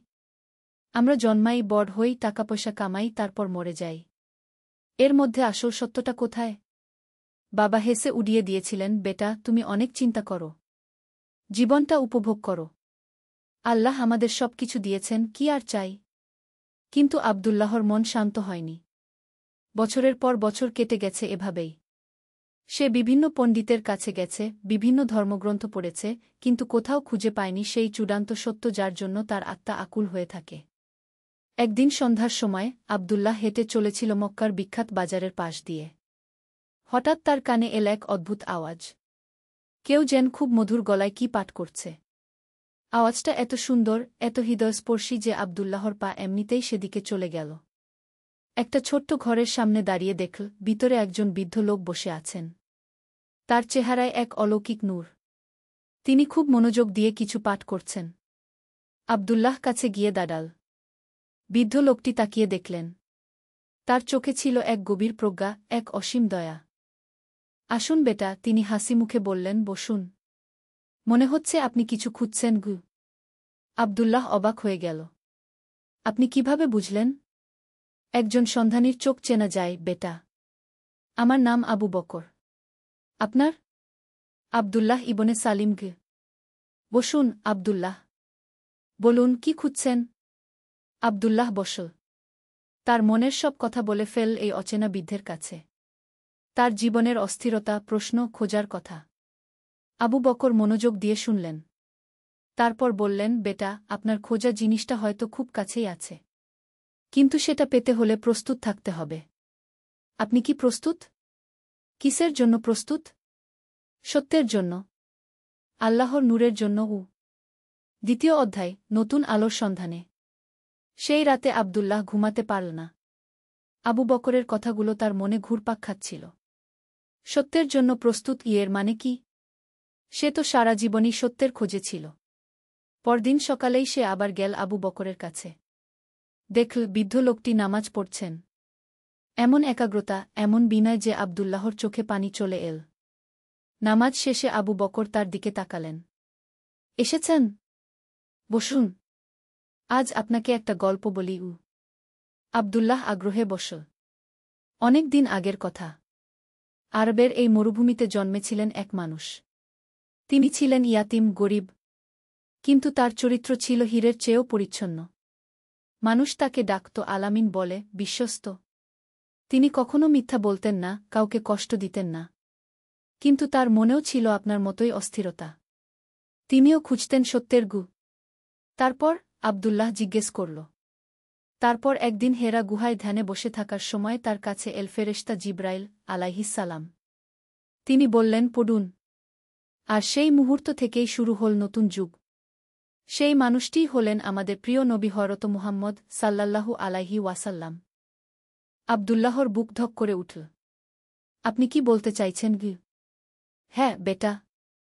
আপনার খোঁজা সত্য হল ইসলাম, আল্লাহর একত্ব আর মুহাম্মদ সাল্লাল্লাহু আলাইহি ওয়াসাল্লাম এর রিসালাত গু। কিন্তু আমি তো মুসলমানি। আমার নাম আব্দুল্লাহ। আবু বকর মৃদু হেসে বললেন, নাম মুসলমানের হলেই মুসলমান হওয়া যায় না বেটা। মুসলমান হতে হয় মন দিয়ে, প্রাণ দিয়ে, আল্লাহর কাছে পূর্ণ আত্মসমর্পণ করে। আপনি কি সেটা করেছেন? এই প্রশ্নটা আব্দুল্লাহর মনে বজ্রপাতের মতো আঘাত করল। সত্যিই তো। সে শুধু নাম কালেমা পড়ে মুসলমান হয়েই সন্তুষ্ট ছিল, কিন্তু আসলে কখনো মন দিয়ে ভাবেনি আল্লাহ কি চান তার কাছে। আমি কিভাবে জানব আল্লাহ আমার কাছে কি চান? কুরআন পড়ুন বেটা। হাদিস পড়ুন। রাসূল শাহ এর জীবনী পড়ুন। সবকিছুর উত্তর ওখানেই আছে গি। সেদিন থেকে আব্দুল্লাহর জীবনে শুরু হল নতুন অধ্যায়। প্রতিদিন সে আসত আবু বকরের কাছে। কুরআনের আয়াত শিখত, হাদিস শুনত, আর রাসূল শাহ এর জীবনী নিয়ে আলোচনা করত। তৃতীয় অধ্যায়, পরিবর্তনের বাতাস। দিন যত যেতে লাগল, আব্দুল্লাহর জীবনে তত পরিবর্তন আসতে থাকল। আগে যে জিনিসগুলো তার কাছে গুরুত্বপূর্ণ ছিল, অর্থ, সম্মান, পার্থিব আনন্দ, সেগুলো এখন মনে হয় অর্থহীন। এখন তার সবচেয়ে ভাল লাগে আল্লাহর ইবাদতে। ফজরের নামাজের সময় সে গিয়ে দাঁড়ায় মসজিদে। আবু বকরের পাশে দাঁড়িয়ে নামাজ পড়ে। নামাজ শেষে একসাথে কুরআন তেলাওয়াত করে। দিনের বেশিরভাগ সময় কাটায় ইলম অর্জনে। কিন্তু ঘরের অবস্থা খারাপ হতে থাকল। আব্দুল্লাহর বাবা খেয়াল করলেন যে ছেলে আর ব্যবসায়িক কাজকর্মে মন দেয় না। বেশিরভাগ সময় কাটায় কোনো এক বৃদ্ধের সাথে। কি হয়েছে তোর, আব্দুল্লাহ? একদিন বাবা জিজ্ঞেস করলেন। আগে তুই এত মনোযোগী ছিলি ব্যবসায়। এখন মনে হয় ভিন্ন মানুষ হয়ে গেছিস গো। আব্বা, আমি আসলে এখনই প্রকৃত মানুষ হয়েছি, আব্দুল্লাহ উত্তর দিল। আগে আমি জীবনের আসল অর্থই বুঝতাম না গি। তুই এখন কি করছিস সারাদিন? আল্লাহর ইবাদত করি। কুরআন হাদিস শিখি। ইসলামের প্রকৃত শিক্ষা নিয়ে ভাবি গু। বাবার মুখ শক্ত হয়ে গেল। শোন আব্দুল্লাহ, আমি ধর্মের বিরোধী নই। কিন্তু সবকিছুরই একটা সীমা আছে। তুই পুরোপুরি সংসার ছেড়ে দিয়েছিস। এভাবে চলবে না গি। কিন্তু আব্বা, আল্লাহই বলেছেন, দুনিয়ার জীবন খেলাতামাশা ছাড়া আর কিছুই নয়। আমি এখন প্রকৃত জীবনের খোঁজ পেয়েছি গু। যথেষ্ট। তুই এই বৃদ্ধের সাথে মেলামেশা বন্ধ কর। আমি তোকে বিয়ে দিয়ে দেব। সংসারের দায়িত্ব নিলে মাথা ঠিক হবে গু। আব্দুল্লাহর মন খারাপ হয়ে গেল। সে বুঝল সত্যের পথে চলা সহজ নয়। এমনকি পরিবারের সাথেও সংঘাত হতে পারে। পরদিন সে আবু বকরের কাছে গিয়ে সবকিছু বলল। আবু বকর মনোযোগ দিয়ে শুনলেন। তারপর বললেন, বেটা, এটাই তো পরীক্ষা। আল্লাহ দেখতে চান তুমি কতটা দৃঢ় তোমার পথে। কিন্তু মনে রাখো, ইসলাম কখনো পারিবারিক বন্ধন ছিন্ন করতে বলে না। বাবা মায়ের সাথে সুন্দর ব্যবহার করা ইসলামের মৌলিক শিক্ষা গো। তাহলে আমি কি করব? তুমি তোমার বাবার সাথে ধৈর্য ধরো। তার কথা শোনো, কিন্তু আল্লাহর পথ ছেড়ে দিও না। আস্তে আস্তে তাকে বুঝিয়ে বলার চেষ্টা করো। আর তোমার চরিত্রের মাধ্যমে ইসলামের সৌন্দর্য দেখাও। চতুর্থ অধ্যায়, চরিত্রের বিপ্লব। আব্দুল্লাহ আবু বকরের উপদেশ মেনে চলার সিদ্ধান্ত নিল। সে আগের মতোই বাবার ব্যবসায় সহায়তা করতে লাগল, কিন্তু সাথে সাথে ইসলামিক শিক্ষা অর্জনও চালিয়ে যেতে থাকল। কিন্তু এখন তার ব্যবসায়িক আচরণ সম্পূর্ণ বদলে গেছে। আগে যেখানে সে খদ্দেরদের সাথে কেবল লাভের হিসাব করত, এখন সেখানে দেখাতে লাগল ইসলামিক নৈতিকতা। কখনো মিথ্যা বলত না, কখনো বেশি দাম চাইত না। গরিব খদ্দেরদের কম দামে জিনিস বিক্রি করত। একদিন এক বৃদ্ধা এসে কিছু খাবার কিনতে চাইল। তার কাছে পর্যাপ্ত টাকা ছিল না। আব্দুল্লাহ বিনা পয়সায় তাকে খাবার দিয়ে দিল। বেটা, বৃদ্ধা কৃতজ্ঞতার সাথে বলল, আল্লাহ তোমার মঙ্গল করুন। আজকাল কম লোকেই আছে এমন। এই ঘটনা দেখল অনেকে। মানুষ লক্ষ্য করতে শুরু করল আব্দুল্লাহর পরিবর্তন। তার ব্যবহারে যে মধুরতা, দয়া আর সততা, সেটা সবাইকে মুগ্ধ করত। আব্দুল্লাহর বাবাও খেয়াল করলেন। একদিন তিনি বললেন, আব্দুল্লাহ, তুই বদলে গেছিস। এই পরিবর্তনটা ভালোও।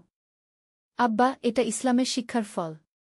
যে বৃদ্ধের কাছে আমি যাই তিনি আমাকে রাসূল শাহ এর আদর্শ শেখান গো। বাবা চিন্তায় পড়লেন। তাহলে সেই বৃদ্ধটা ভালো মানুষই বটে কি? একদিন আব্দুল্লাহর বাবা নিজেই চাইলেন আবু বকরের সাথে দেখা করতে। আব্দুল্লাহ খুব খুশি হয়ে বাবাকে নিয়ে গেল। আবু বকর অত্যন্ত সম্মানের সাথে তার বাবাকে অভ্যর্থনা জানালেন। আহলান ওয়া শাহলান। আপনার ছেলে খুব ভালো একটা ছেলে। আল্লাহ তাকে হেদায়েত দিয়েছেন গু। আব্দুল্লাহর বাবা বললেন, আপনি ঠিক কি শেখান ওকে? আমি শেখাই কুরআন আর হাদিস। রাসূল শাহ কিভাবে জীবন যাপন করতেন, কি করে একজন মানুষ আল্লাহর প্রিয় বান্দা হতে পারে গি। আব্দুল্লাহর মধ্যে সত্যিই অনেক পরিবর্তন এসেছে। সে এখন অনেক ভালো মানুষ গো। এটাই তো ইসলামের মূল কথা, মানুষকে ভালো মানুষ বানানো গে। সেদিন বাবা অনেকক্ষণ আবু বকরের সাথে কথা বললেন। আবু বকর তাকে ইসলামের বিভিন্ন দিক নিয়ে বুঝিয়ে বললেন। কিভাবে ইসলাম শুধু নামাজ রোজা নয়, বরং জীবনের প্রতিটি ক্ষেত্রে একটি পূর্ণাঙ্গ জীবন ব্যবস্থা। পঞ্চম অধ্যায়, বিপদের মুখে ধৈর্য। সময় চলে গেল। আব্দুল্লাহ ইসলামিক গানে এগিয়ে যেতে লাগল। সে এখন নিজেই অন্যদের ইসলাম সম্পর্কে বলতে পারত। তার চারপাশে কিছু তরুণ জড়ো হতে থাকল যারা তার কাছে দ্বীনের কথা শুনত। কিন্তু সবকিছু যখন ভাল চলছিল তখনই এল এক বিপদ। মক্কার কিছু প্রভাবশালী লোক আবু বকর আর আব্দুল্লাহদের কার্যকলাপ পছন্দ করল না। তারা মনে করল এরা নাকি মানুষদের মগজধোলাই করছে। একদিন কয়েকজন লোক এসে হামলা করল আবু বকরের ঘরে। তারা আবু বকরকে মারধর করল আর তার বইপত্র নষ্ট করে দিল। আব্দুল্লাহ খবর পেয়ে দৌড়ে গেল। দেখল আবু বকর রক্তাক্ত অবস্থায় মেঝেতে পড়ে আছেন। উস্তাদ, আব্দুল্লাহ কেঁদে ফেল। আপনার এই অবস্থা কেন? আবু বকর কষ্ট করে হাসলেন। এটাও তো পরীক্ষা, বেটা। আল্লাহর পথে চলতে গেলে এমন হয় গে। কিন্তু কেন? আমরা তো কোনো খারাপ কাজ করিনি গি। খারাপ মানুষরা ভালো কাজও সহ্য করতে পারে না, বেটা। তারা চায় সবাই তাদের মতো খারাপ থাকুক গো। আব্দুল্লাহ আবু বকরকে ডাক্তারের কাছে নিয়ে গেল। চিকিৎসা করাল। কিন্তু আবু বকরের শরীর খুব দুর্বল হয়ে পড়েছিল। উস্তাদ, আমরা এখন কি করব? সবর করব, বেটা। ধৈর্য ধরব। আল্লাহ আমাদের পরীক্ষা নিচ্ছেন গু। কয়েকদিন পর আবু বকর আব্দুল্লাহকে ডেকে বললেন, বেটা, আমার সময় শেষ হয়ে আসছে। আমি তোমাকে কিছু কথা বলে রাখতে চাই। কি বলছেন, উস্তাদ? আপনি ভালো হয়ে যাবেন। প্রত্যেকটা মানুষকে একদিন আল্লাহর কাছে ফিরে যেতে হয়। আমার সময় হয়েছে। কিন্তু তুমি যে কাজ শুরু করেছ সেটা চালিয়ে যেও।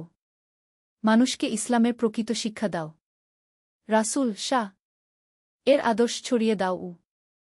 আব্দুল্লাহর চোখে পানি এসে গেল। আর একটা কথা, আবু বকর চালিয়ে গেলেন, যতই বিপদ আসুক, আল্লাহর উপর ভরসা রেখো।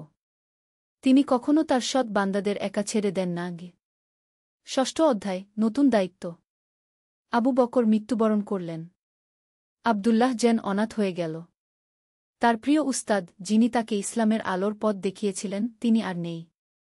জানাজার দিন অনেক মানুষ এসেছিল। আবু বকর বহু মানুষের কাছে প্রিয় ছিলেন। তার মৃত্যুতে সবাই কাঁদছিল। জানাজার পর একজন বয়স্ক লোক আব্দুল্লাহর কাছে এলেন।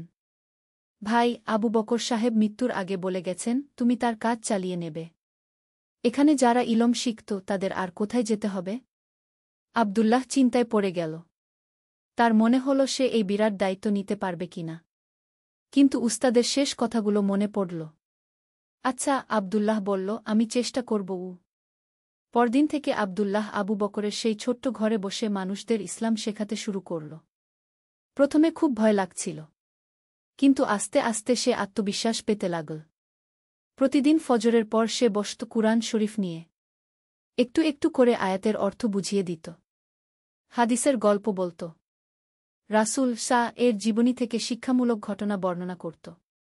সপ্তম অধ্যায়, প্রথম শিষ্য। আব্দুল্লাহর শিক্ষা দেওয়ার পদ্ধতি ছিল খুব সহজ। সে কখনো কঠিন আরবি শব্দ ব্যবহার করত না। সাধারণ ভাষায় উদাহরণ দিয়ে বুঝিয়ে দিত।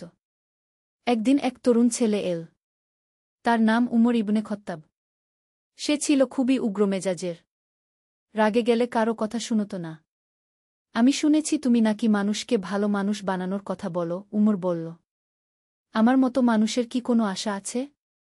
আব্দুল্লাহ হেসে বলল, অবশ্যই আছে। আল্লাহ কারো জন্য তার দরজা বন্ধ করেন না। কিন্তু আমি তো অনেক খারাপ কাজ করেছি। মানুষকে মেরেছি, চুরি করেছি, মিথ্যা বলেছি।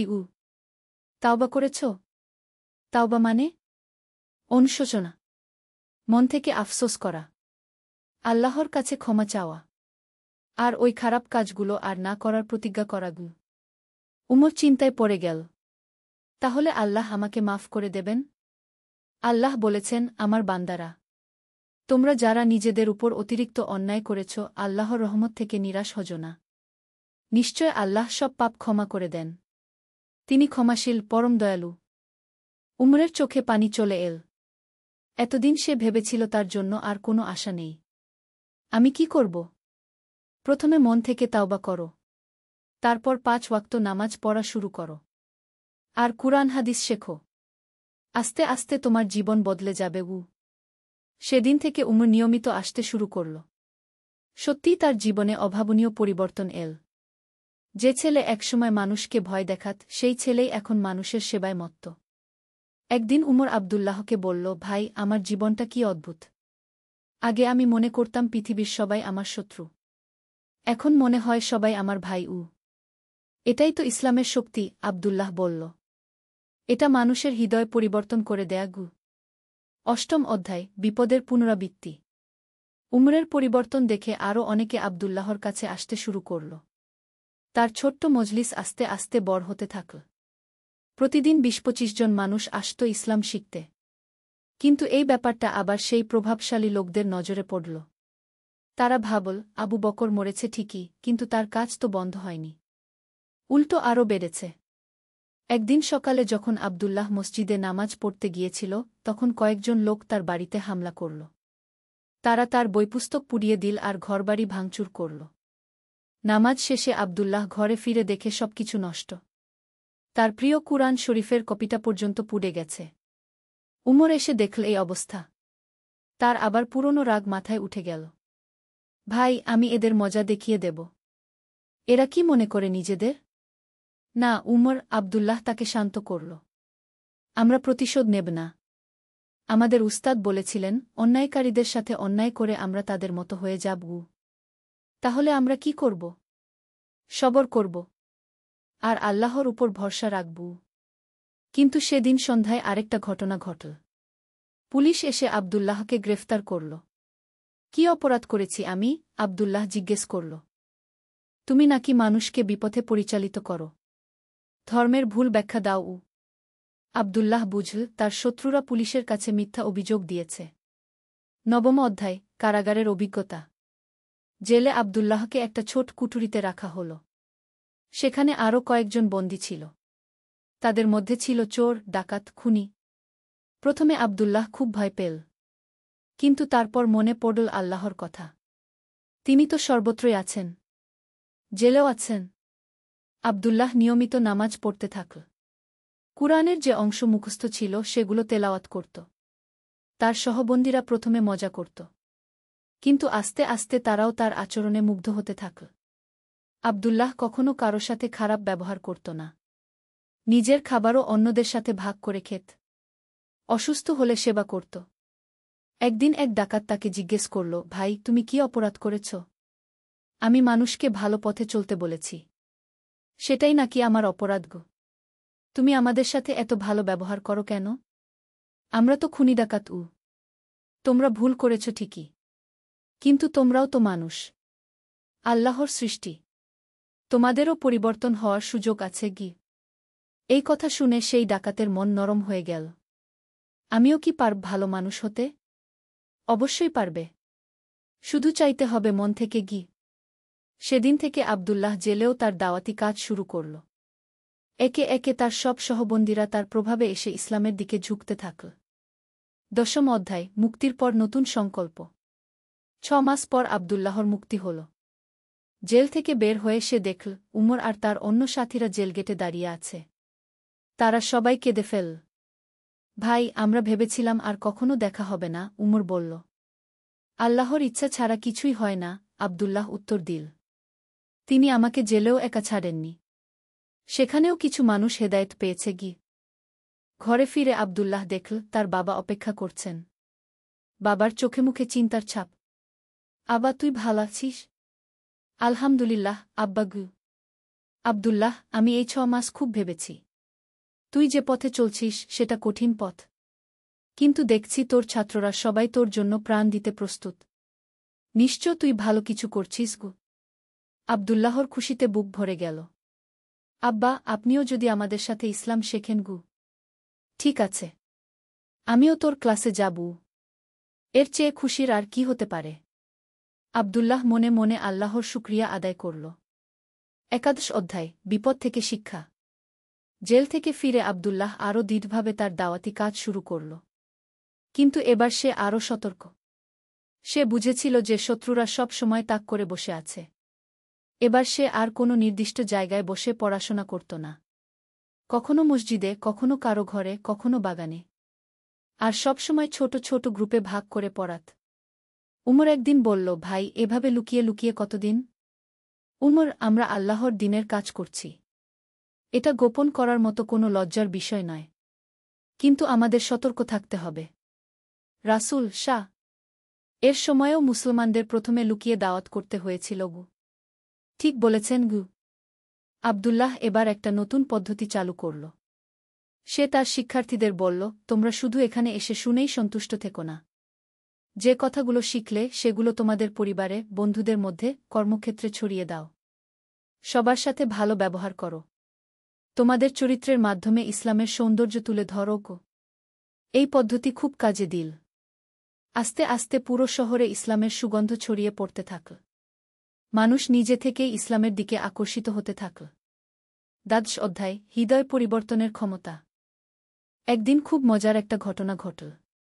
আব্দুল্লাহ বাজারে গিয়েছিল কেনাকাটার জন্য।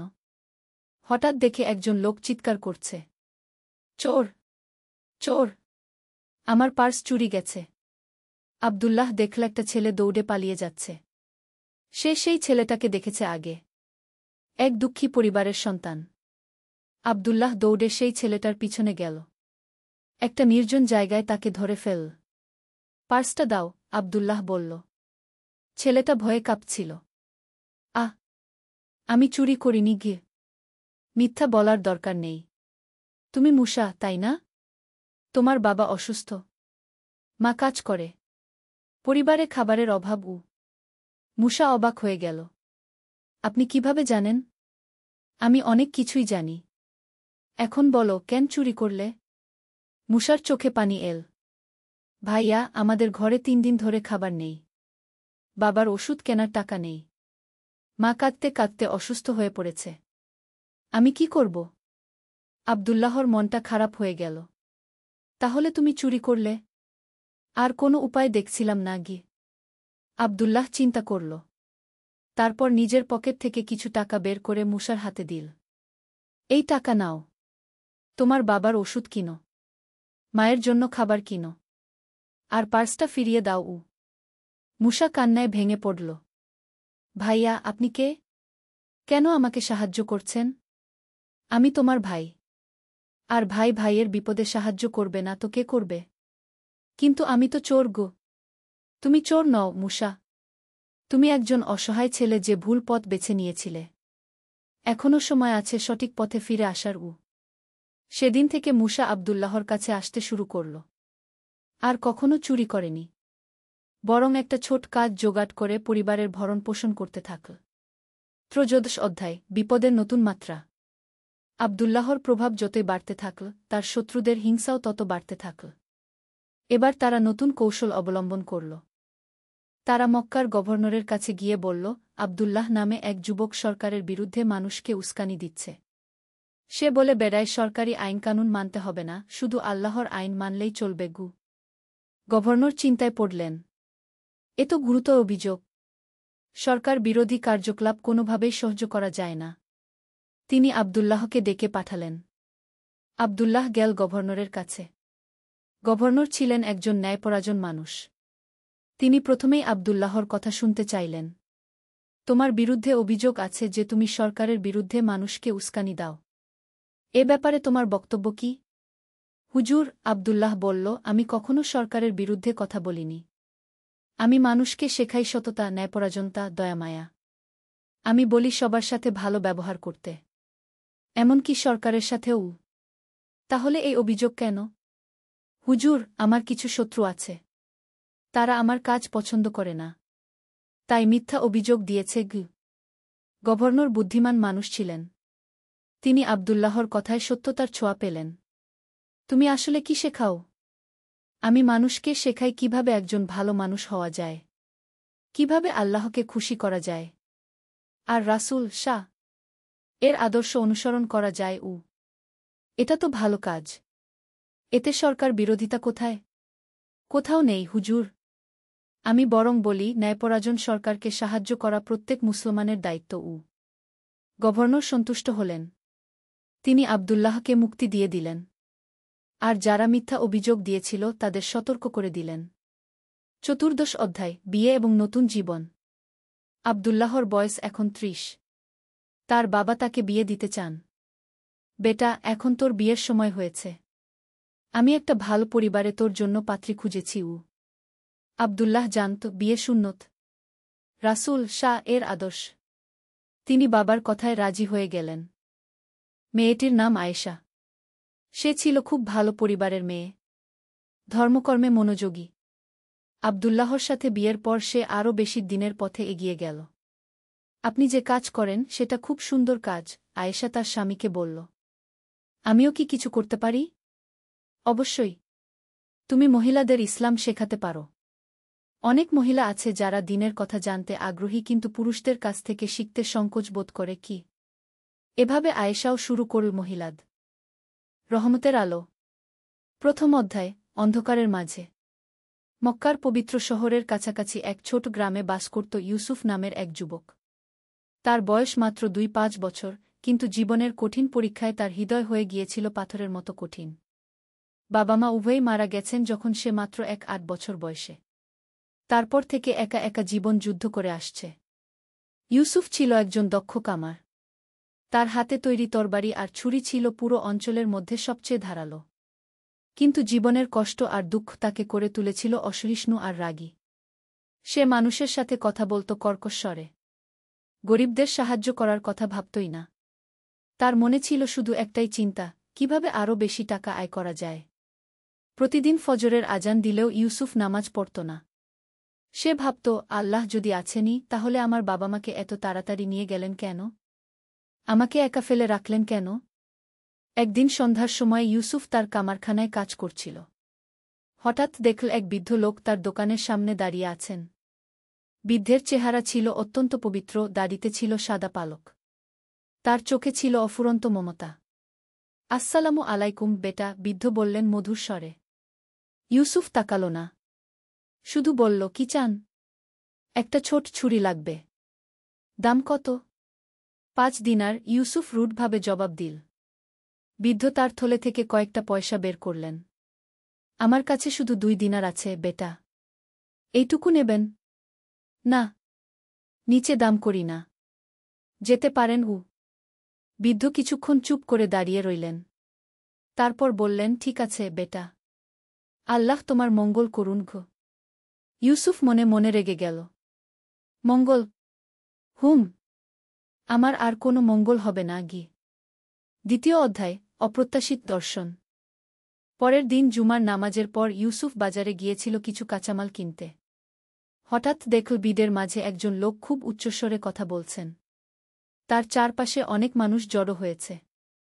ভাইয়েরা, আমরা যদি আল্লাহর উপর সত্যিকারের ঈমান রাখি, তাহলে আমাদের হৃদয় হতে হবে সকল মানুষের জন্য দয়ায় ভরা। রাসূল শাহ বলেছেন, তোমাদের মধ্যে কেউ সত্যিকারের মুমিন নয় যতক্ষণ না সে তার ভাইদের জন্য তাই পছন্দ করে যা সে নিজের জন্য পছন্দ করে। ইউসুফ কৌতূহল নিয়ে কাছে গেল। দেখল একজন যুবক, যার চেহারায় আছে আলোর ঝলক। তার কথায় ছিল এমন এক জাদু যা মানুষের হৃদয় স্পর্শ করে। যুবকের নাম আহমেদ। সে ছিল একজন দরিদ্র মানুষ, কিন্তু তার মুখে ছিল সবসময় হাসি। প্রতিদিন সে বিভিন্ন জায়গায় গিয়ে ইসলামের সুন্দর বাণী মানুষের কাছে পৌঁছাত। আল্লাহর রহমত অসীম, আহমেদ বলছিল। যে ব্যক্তি অন্যের উপকার করে, আল্লাহ তার উপকার করেন। যে ব্যক্তি ক্ষমা করে, আল্লাহ তাকে ক্ষমা করেন গু। ইউসুফ মনে মনে বিরক্ত হল। এসব কথা তার কাছে মনে হচ্ছিল অর্থহীন। সে ঘুরে দাঁড়াতে যাবে, এমন সময় আহমেদের চোখ পড়ল তার উপর। ভাই, আপনি যাচ্ছেন কেন? একটু শুনে যান। আমার সময় নেই, ইউসুফ রুডভাবে বলল। সময় নেই মানে? আল্লাহর জন্য কি একটু সময় নেই? আল্লাহ? ইউসুফ কটাক্ষ করে বলল। আল্লাহ কোথায়? আমি তো তাকে কখনো দেখলাম না। আহমেদ হাসল। আল্লাহকে দেখতে চান? তাহলে একটা গরিব শিশুর মুখে খুশির হাসি ফোটান। একটা অসহায় বৃদ্ধের সেবা করুন। একটা ক্ষুধার্ত মানুষকে খাবার দিন। তখন দেখবেন আল্লাহ কত কাছে গি। ইউসুফ কিছু বলল না। কিন্তু আহমেদের কথাগুলো তার মনের মধ্যে গেঁথে গেল। 3য় অধ্যায়, প্রথম আলোর ঝলক। সেই রাতে ইউসুফ ঘুমাতে পারল না। আহমেদের কথাগুলো বারবার তার মনে ভেসে উঠছিল। সে জানালার কাছে দাঁড়িয়ে তারাভরা আকাশের দিকে তাকিয়ে রইল। আল্লাহ, তুমি যদি সত্যিই থাকো, সে মনে মনে বলল, তাহলে আমাকে পথ দেখাও। আমি হারিয়ে গেছি। পরের দিন সকালে ফজরের আজান শুনে ইউসুফের ঘুম ভেঙে গেল। সে অনেকদিন পর আজানের সুন্দর কণ্ঠস্বর মনোযোগ দিয়ে শুনল। আল্লাহু আকবার, আল্লাহু আকবার। আশহাদু আল্লা ইলাহা ইল্লাল্লাহ গু। হঠাৎ তার মনে পড়ল ছোটবেলার কথা। বাবা কিভাবে তার হাত ধরে মসজিদে নিয়ে যেতেন। মা কিভাবে তাকে কুরআন তেলাওয়াত শেখাতেন।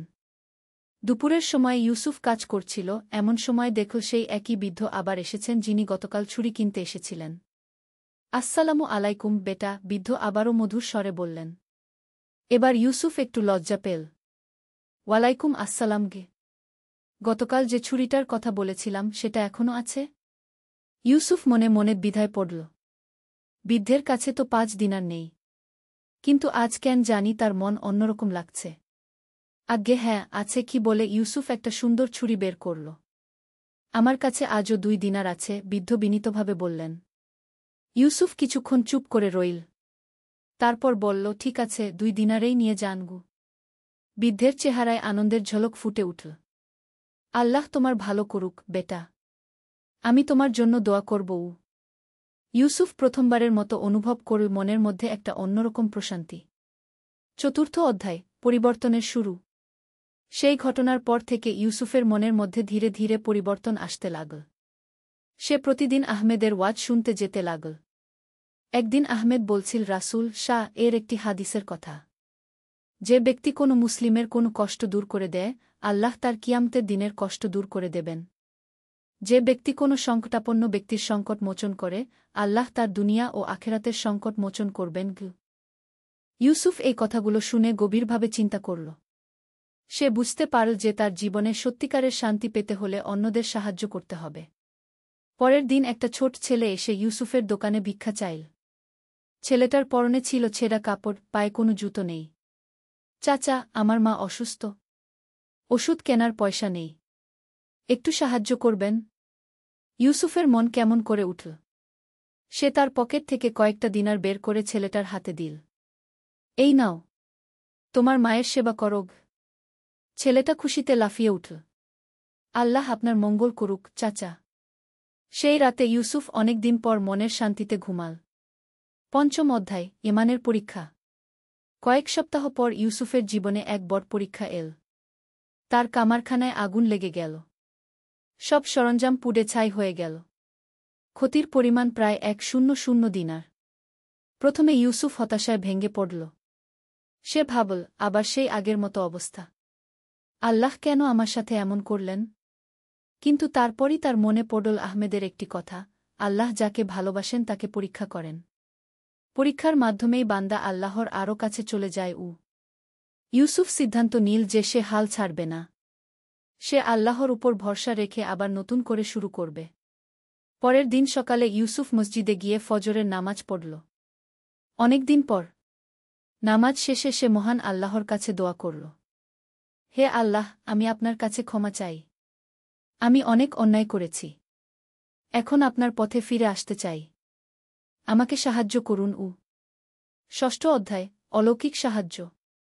নামাজ শেষে ইউসুফ যখন মসজিদ থেকে বের হচ্ছিল, তখন দেখল অনেক মানুষ তার চারপাশে জড়ো হয়েছে।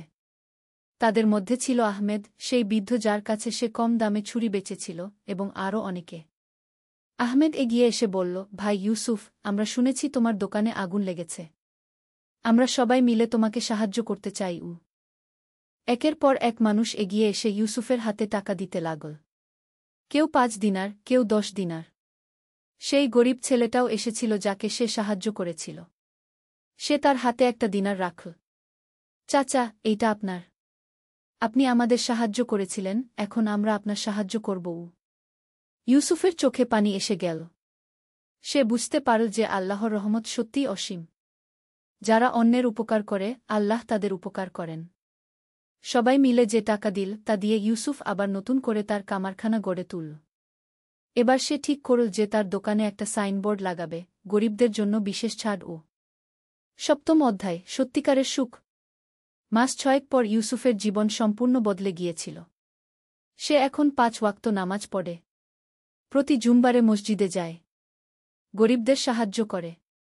তার দোকানে এখন সবসময় ভিড় লেগে থাকে, কারণ মানুষ জানে যে এখানে ন্যায্য দাম পাবে এবং ভালো ব্যবহার পাবে।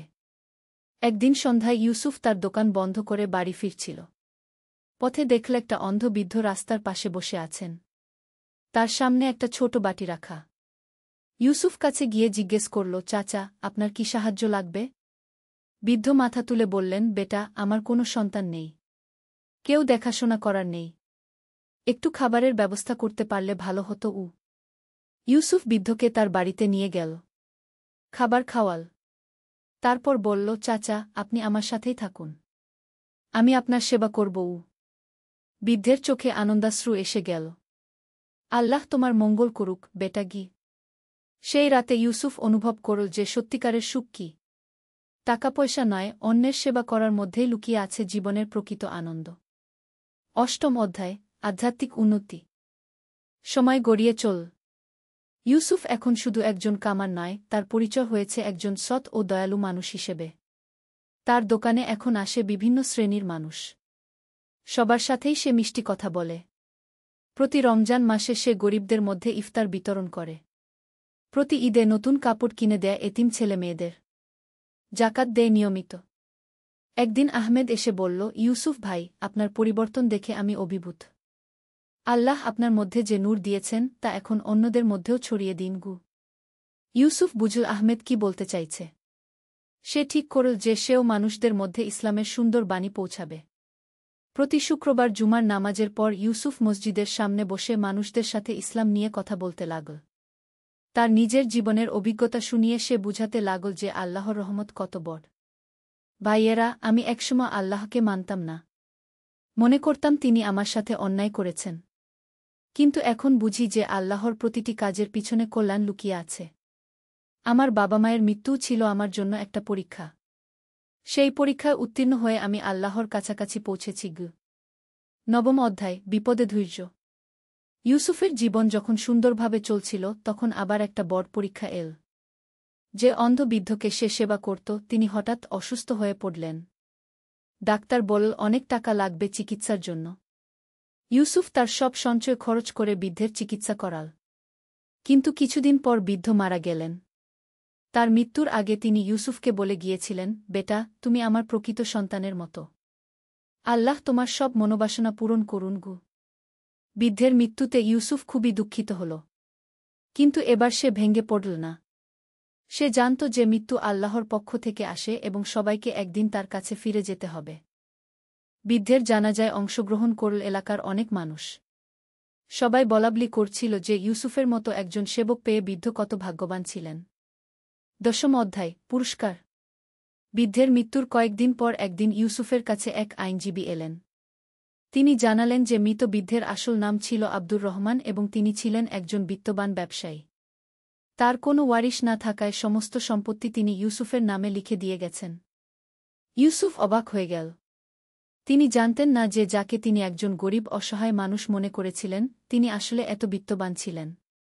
আইনজীবী বললেন, আব্দুর রহমান সাহেব তার উইলে লিখে গেছেন যে ইউসুফই তার একমাত্র উত্তরাধিকারী। তিনি আরও লিখেছেন যে ইউসুফের মতো দয়ালু আর সৎ মানুষ তিনি জীবনে দেখেননি। ইউসুফের চোখে পানি এসে গেল।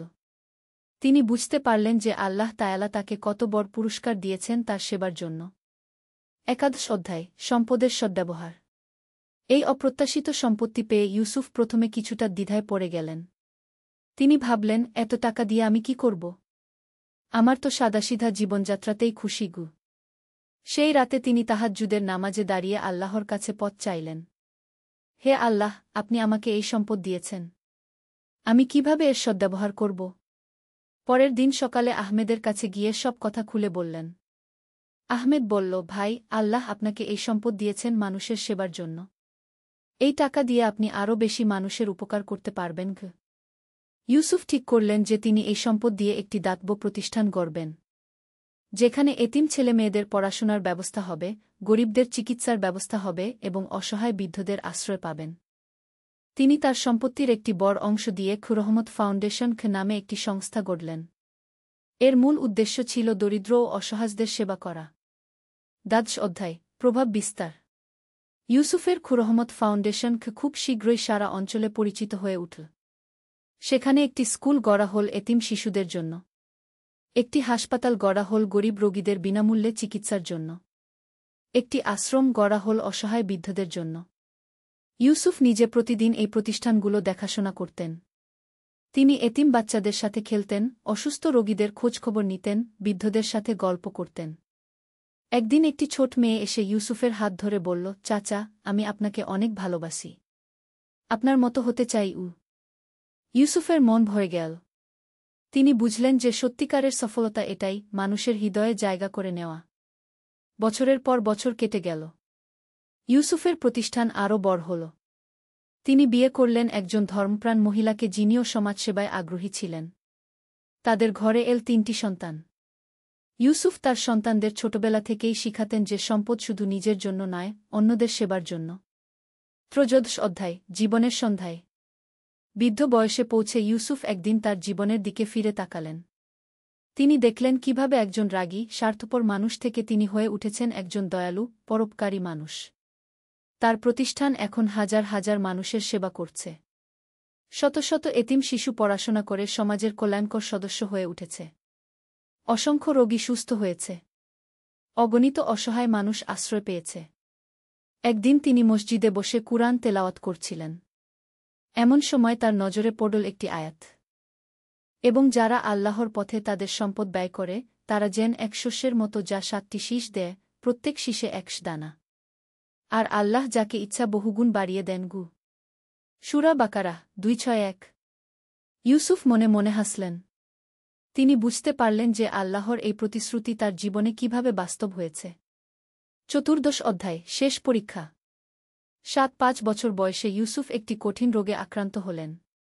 ডাক্তাররা জানালেন যে তার আর বেশি দিন নেই। এই সংবাদ শুনে পুরো এলাকার মানুষ কান্নায় ভেঙে পড়ল। ইউসুফ কিন্তু মোটেও ভয় পেলেন না।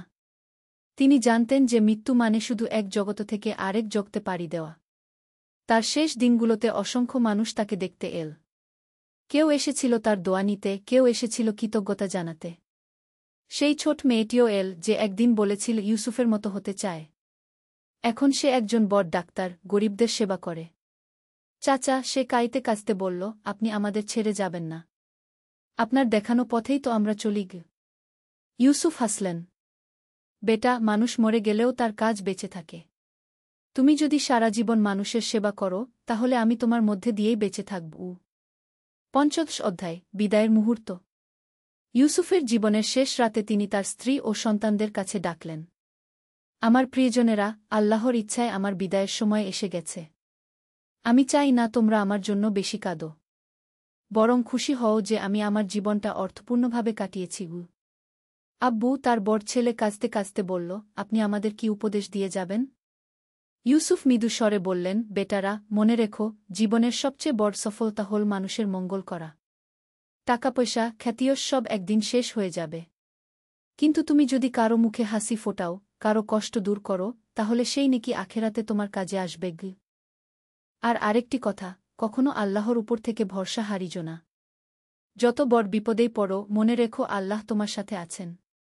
তিনি তোমার চেয়ে তোমার ভালোটা ভালো জানেন। সেই রাতেই ফজরের আজানের সাথে সাথে ইউসুফ তার প্রভুর কাছে ফিরে গেলেন। তার মুখে ছিল প্রশান্তির হাসি। উপসংহার: অমর হয়ে থাকা। ইউসুফের জানাজায় অংশ নিয়েছিল হাজার হাজার মানুষ। রাজা, প্রজা, ধনী গরিব সবাই এসেছিল তাকে শেষ বিদায় জানাতে। তার মৃত্যুর পরও রহমত ফাউন্ডেশন তার আদর্শ অনুযায়ী চলতে থাকল। তার সন্তানরা তার পথেই হাঁটল। আজ 20 বছর পর যখন মানুষ ইউসুফের কথা বলে, তখন বলে এভাবে, ইউসুফ সাহেব ছিলেন আল্লাহর এক বিশেষ বান্দা। তিনি প্রমাণ করে গেছেন যে সত্যিকারের মুসলিম কেমন হয়। তার জীবন থেকে আমরা শিখি। 1. তবার দরজা সবসময় খোলা।